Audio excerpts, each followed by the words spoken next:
Sie werden in Ihrem Supermarkt vermutlich lange danach suchen müssen, bis Sie es finden, genmanipulierte Lebensmittel. Denn der Handel befürchtet, dass solche Lebensmittel im Laden natürlich einfach links liegen gelassen werden. Aber wie sieht es am anderen Ende der Nahrungskette aus? Beim Tierfutter. Das hat häufig genmanipulierte Bestandteile und das ist noch lange nicht alles, was wir in diesem Zusammenhang entdeckt haben. Ein Frachter aus Südamerika. Sein Ziel? Die deutsche Bucht. Seine Ladung? Gentechnisch verändertes Soja. 44.000 Tonnen. Ein Gensojafeld in Südamerika. Der Anbau bringt angeblich Unheil. Vor der Vergiftung waren wir eine glückliche Familie.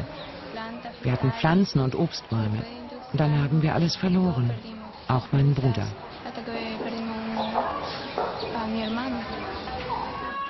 Ausschnitte aus einem Dokumentarfilm, der die Folgen des Gensoja-Anbaus in Südamerika anprangert. Intensiver Chemieeinsatz führe zu Krankheiten und Missbildungen. Sophias Kind hatte einen Geburtsfehler und ihr Bruder sagt, sie sei an dem Gift gestorben. Und was ist mit ihr? Ein Arzt sagte mir, dass ich keine Kinder mehr bekommen kann, erst nach 10 Jahren, sonst würden sie missgebildet sein. Wegen des Gifts. Was ist von solchen Vorwürfen zu halten? Und was hat Gensoja bei uns zu suchen? Fast jede Woche legt so ein Frachter hier an. Dieser kam aus Argentinien. Hier beginnt unsere Antwortsuche. Gensoja überall. Der Anbau scheinbar leicht. Kein Pflügen, nur Aussäen, Spritzen, Ernten. Die Idee hatte Monsanto. Der US-Konzern entwickelte zu seinem Unkrautvernichter Roundup das passende Saatgut. Roundup enthält, wie andere Herbizide, den Wirkstoff Glyphosat. Glyphosat tötet das Unkraut ab, aber nicht die gentechnisch veränderte Pflanze. Die Felder reichen häufig bis an die Siedlungen. Viele beschweren sich über den hohen Chemieeinsatz. Sie kamen hier von der Seite und haben das ganze Feld gespritzt. Und wenn sie wenden, kommen sie immer hierhin. Und hier stößt er dran und die ganze Zeit versprüht er Gift. Er dreht das Gift nicht zu. Ein Bauer beim Spritzen. Ihn schützt eine Maske. Stimmt das mit dem hohen Chemikalieneinsatz? Roundup? Wir verwenden immer mehr. Und noch etwas und noch etwas. Von Jahr zu Jahr geht das so. Der Gensoja-Anbau wuchs zwischen 1996 und 2003 um das 35-fache. Der Einsatz von Glyphosat aber um das 56-fache, so eine Studie. Bis heute wachsen die Gensojafelder und der Glyphosatverbrauch noch mehr. Eine Erklärung? Das Unkraut reagiert immer unempfindlicher auf Glyphosat. Monsanto bestreitet das nicht. Experten beobachten, dass nicht mehr nur Glyphosat gespritzt wird. Der Landwirt muss zur Unkrautbekämpfung immer mehr Agrochemikalien einsetzen. Einer der zurzeit am häufigsten verwendeten Herbizid-Cocktails ist eine Mischung aus Glyphosat und 2,4-D, einem Herbizid, das weltweit seit den 80er Jahren nicht mehr landwirtschaftlich verwendet wurde. Heute wird es aber wieder eingesetzt. Und wo geht das ganze Gensoja in Deutschland hin?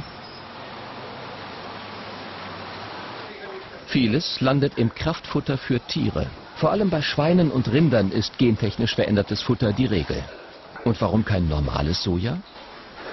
95% der Futtermittel sind aus gentechnisch verändertem Soja.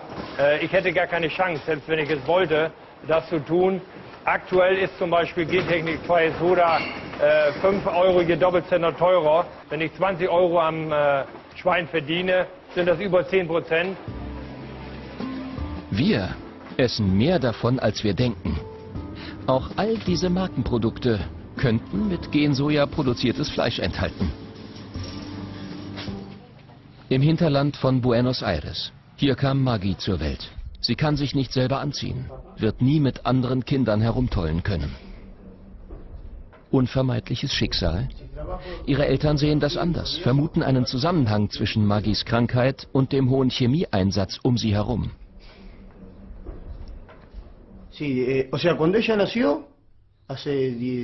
So eine Degeneration wie sie hat, gab es davor kaum. Das kannte man fast nicht, bis zu ihrer Geburt. Und danach gab es noch 4 weitere Fälle. Nicht ganz mit derselben Ausprägung. Ein Kind hat Sprachprobleme. Andere haben Störungen des Bewegungsapparates. Laut ärztlicher Diagnose hat sich bei Maggie ihr Gehirn nicht korrekt in 2 Hirnhälften ausgebildet.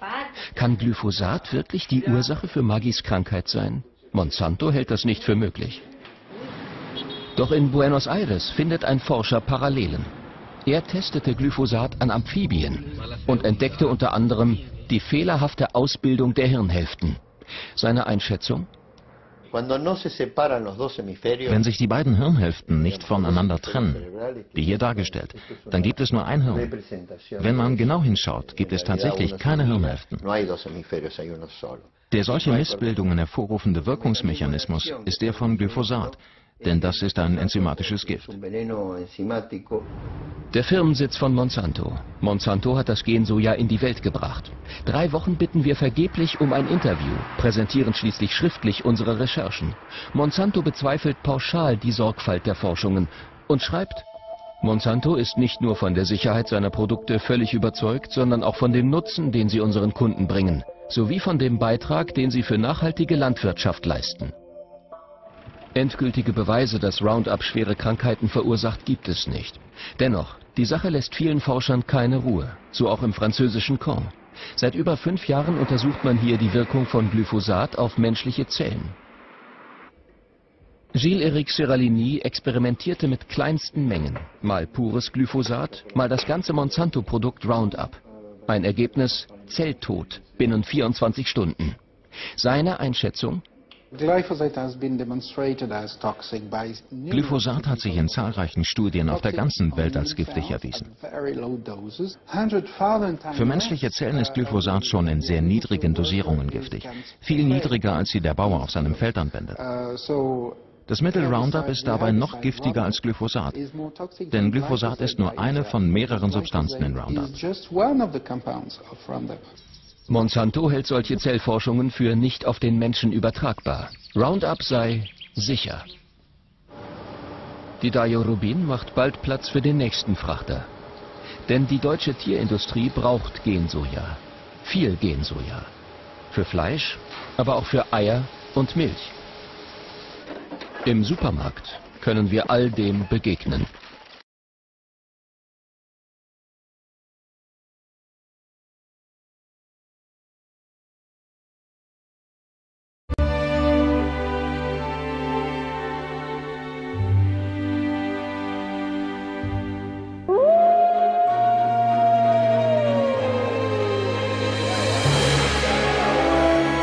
GMO a go-go.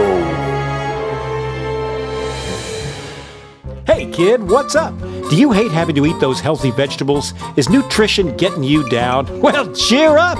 Help's on the way. Say hello to GMO, genetically modified organisms. You can eat them all day. Not only will mealtimes be extra delicious, they'll also contain oodles and oodles of insect genes and fish genes. Just think of all that extra yummy goodness. But that's not all. We're irradiating everything you eat, so you'll never have to absorb a single nasty nutrient ever again. And don't forget about pesticides. Plenty of those. Yes, sir. Like to know more? Well, let's take a look. Corn is a staple food used in many, many ways throughout the food industry. Growing it takes time, money, and lots of pesticides to protect the crops from bugs, vermin, and fungus. Now, some people think that pesticides made by big biotechs are harmful for humans, animals, and the environment, but that's okay. We've solved that problem. Our GM scientists are putting the pesticide right inside the crops. That's right. Isn't that amazing? The food itself will kill those pesky critters stone cold dead.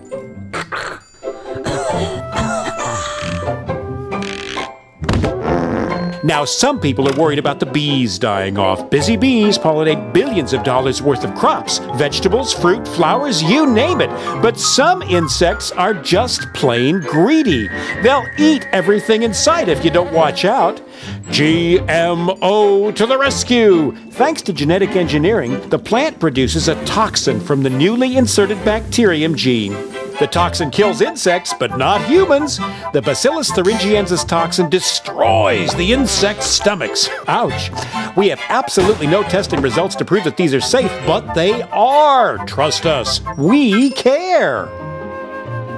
And because the pesticides are already growing right inside the crop, GM plants can withstand more weed killer than the old-fashioned organic crops. No weeds, no bugs. More food, more profit. What's not to like?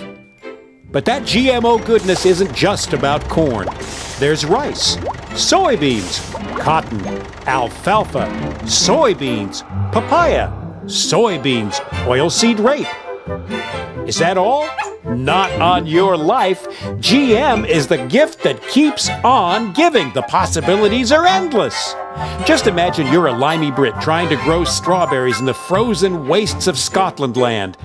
Well, in the future, why not insert a gene from a codfish who's built to thrive in the icy North Atlantic? Result, frost-resistant strawberries. Wow, I want it now.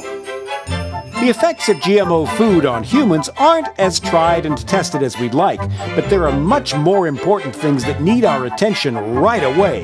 The population is exploding.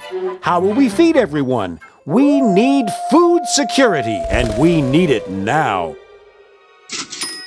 But just because tests on rats eating genetically modified potatoes showed them growing slower after 2 or 3 generations and developing fertility problems, and some organ development issues, some goody two-shoes scientists and whiny campaigners worry that that might happen to humans too. Well, let's wait and see.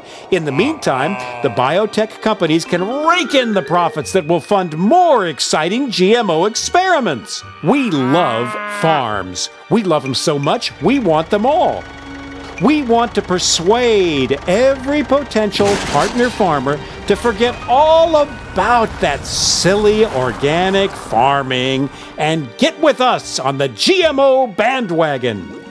Whenever we change the natural gene sequence of any plant, we get a patent, ASAP. It's our invention after all. Hey, the new GMO plants are our intellectual property. We aim to achieve total control of the seed. Got an organic farm nearby? Great! Soon everything you grow will be enhanced by the altered genes from our GM crops. Isn't nature wonderful? And what better way to spread the GMO goodness around than the wind? Accidental cross-pollination isn't our problem, and it's no excuse for profit loss. And once our genes get into your crops belong to us. Yep, well, it's our technology. If you're going to use it, you've got to pay. We don't care how it got there. When we own the food, we will own life. So those naughty farmers better not save their seeds for next year's crop. If they do, we'll know. We'll tie up farmers for years in the courts. Farmers will just have to buy more seeds next year, and more pesticides too. It's win-win all around. If you want to fight us, we might just take your farm as a settlement. But we're human. Just. Thanks, Mother Nature, but we'll take it from here.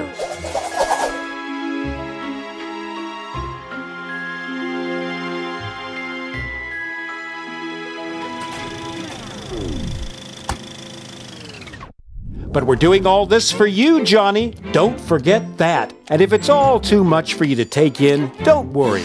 We've got it all figured out.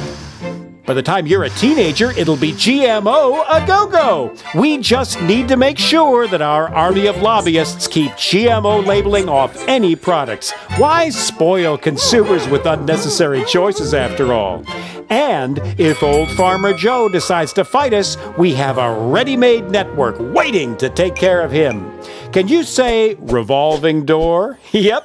Some judges used to be lawyers who worked for us, and we make sure that they take care of business. And legislation, no problem either. Former GM industry lawyers also work for the food regulation bodies. And we have enough cash in our pockets to lobby any issues all the way to Saturn and back. Some people still think government food regulatory bodies are serving their needs. Hilarious. We are making a killing in India. Literally, hundreds of thousands of farmers have been organically recycled to dodge debts that they owe us. BT cotton doesn't always give strong yields, and bollworm, cotton's main pest, seems to be gaining resistance to our transgenic BT cotton. This can mean bad crops and no revenue for some. We say, once you're in, you're in. However, under Indian law, any debts die with the farmers, so farmers' suicides stop debts being passed on to any remaining family. But I'm confident that we can lobby that issue too. When we own all of the cotton varieties, and we will, suicides will be of little concern, because we'll be the only cottonseed suppliers. Duh! Concerns have been raised in Europe over problems with GMO pig feed causing sterilization and growth problems, but we have years of marketing left before that's proved, and we'll find a way to work with the Danish pig farmers banging that drum. So eat up your veggies, Johnny. There's going to be plenty for everyone for the right price.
Entonces, al fumigar, nos ha fumigado la gente, entonces a nosotros nos han enfermado.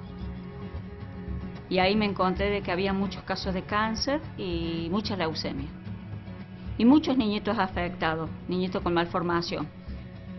Y bueno, yo después que empecé a investigar y empecé a darme cuenta que los agrotóxicos nos habían afectado.